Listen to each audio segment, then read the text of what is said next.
আজ যেই টপিকটা নিয়ে আলোচনা করব সেটা হলো আমরা অনেকেই মনে করি যারা একটু ওভারওয়েট তাদেরই এক্সারসাইজ করার দরকার, আর যারা একটু আন্ডারওয়েট তাদের এক্সারসাইজ করার দরকারই নেই। এই যে ভুল ধারণাটা, তো এটা নিয়েই আজকে আমাদের ভিডিওর পুরো আলোচনা। এখন এই ভিডিওতে আমি যেই পয়েন্টগুলো বলবো, তো এগুলো আপনারা নিজেরাই শুনুন, শুনে নিজেরাই ডিসাইড করুন তো আমরা এক্সারসাইজ করব কি করব না, তো নিজেরাই ডিসিশন নিন।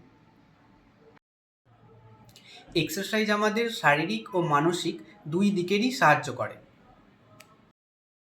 এখন আমরা জেনে নেব শারীরিক দিকগুলো। তো শারীরিক দিকগুলোর মধ্যে প্রথমত আমাদের এক্সারসাইজ করলে মাসেল পাওয়ার বাড়ায় এবং বডি ফিটনেস বাড়ায়। দ্বিতীয়ত হার্ট রেট ভালো রাখে। তৃতীয়ত ইমিউনিটি বাড়ায়। এবার জেনে নেব মানসিক দিকগুলি। প্রথমত স্ট্রেস কমায়, দুশ্চিন্তা দূর করে। দ্বিতীয়ত ঘুম ভালো করে। তৃতীয়ত মুড ভালো রাখে।